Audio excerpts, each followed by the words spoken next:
Já se passaram 49 anos de sua apresentação na televisão. E até hoje se fala muito de Cacilda de Assis, uma mulher que veio para mudar seu tempo, causar muita polêmica e influenciar até o modo como trabalhamos na Umbanda hoje em dia. Cacilda nasceu em 15 de março de 1917, na pequena cidade de Valença, no Rio de Janeiro, um lugar que guarda muitas histórias. E quando ela nasceu, tinham-se passado apenas 9 anos da chegada do Caboclo das 7 Encruzilhadas.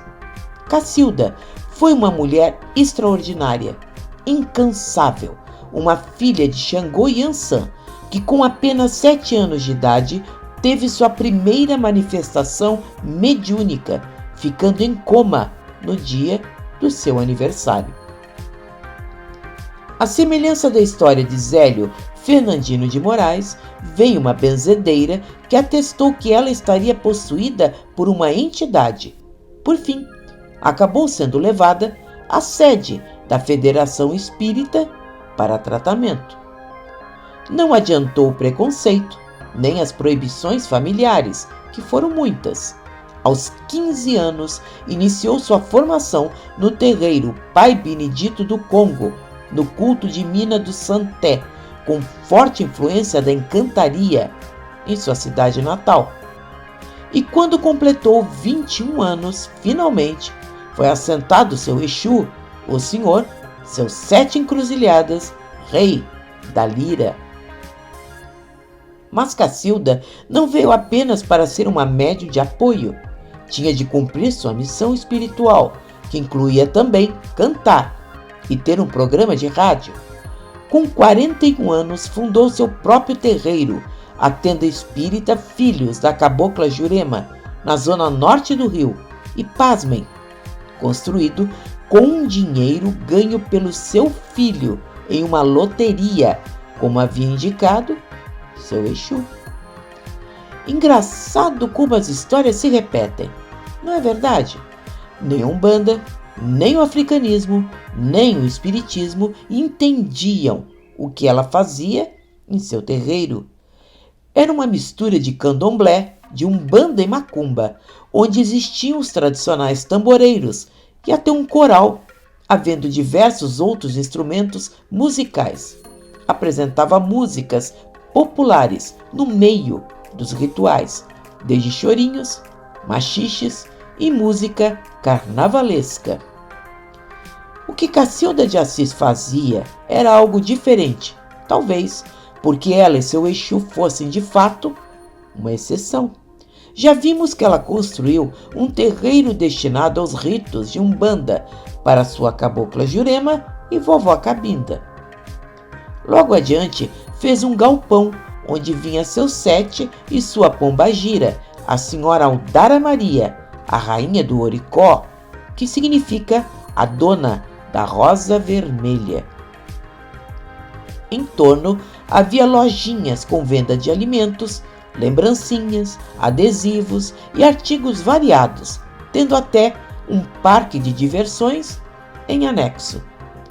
Segundo nos fala Diamantino Trindade em seu blog Mandala dos Orixás, Cacilda prova a revista Cruzeiro, de 20 de outubro de 1971, que todos esses recursos se revertiam para a manutenção e a caridade prestada ali.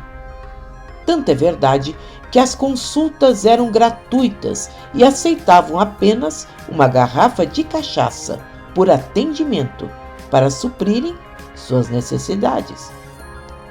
Para chegar no terreiro, as pessoas tinham de atravessar o barro, morros e estradas difíceis para assistirem suas sessões, que atravessavam a noite, reunindo milhares.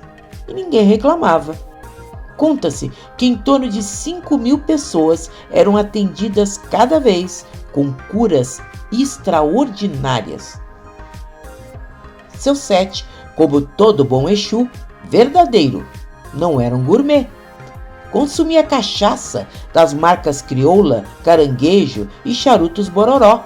E conta-se que ele consumia de 40 a 60 garrafas de cachaça e 16 caixas de charutos por trabalho. E como toda entidade bem incorporada, não ficava o menor vestígio alcoólico no médium após a desincorporação.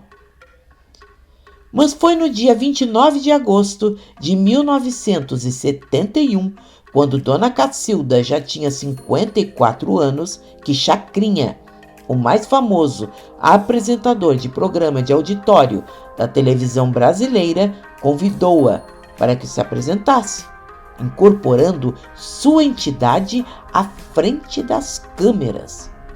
No mesmo dia, a médium ainda incorporada foi conduzida ao programa de televisão rival, o de Flávio Cavalcante.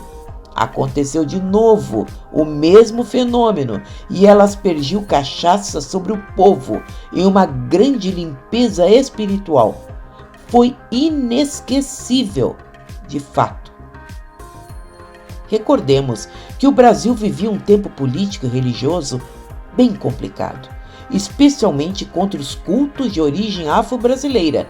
Apresentar-se desse modo, falando a todos, em uma grande rede de televisão, foi um escândalo. Enquanto alguns desligavam seus aparelhos revoltados, outros exultavam, tendo até assistentes de palco incorporando junto com a entidade. E se conta que a esposa do presidente da República, naqueles tempos, a senhora Sila Médici, entrou em transe, assistindo ao programa. No dia seguinte, iniciaram os ataques ferozes, afinal, as fake news sempre existiram. A Igreja Católica foi implacável. Diversos jornais culpavam a médium e sua entidade por qualquer coisa que acontecesse nos próximos dias no país.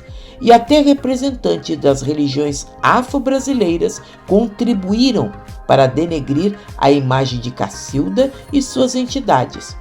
Os programas de Chacrinha e Flávio Cavalcante ficaram 8 dias suspensos e os diretores das televisões sofreram duras punições.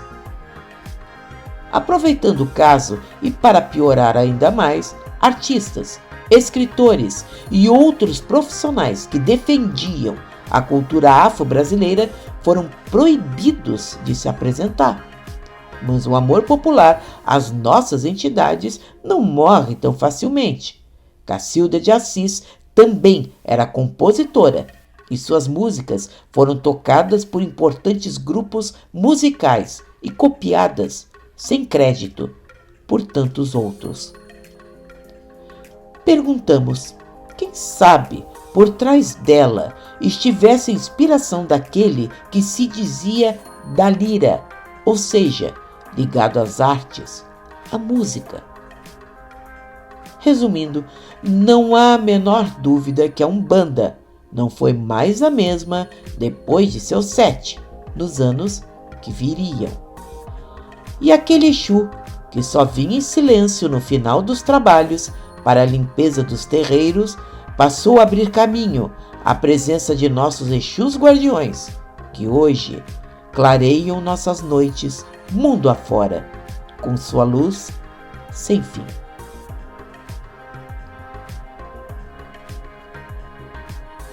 Gostou? Dê like, compartilhe em suas redes sociais. Toda semana um vídeo curtinho, cheio de bom fundamento, feito unicamente para você. Até a próxima!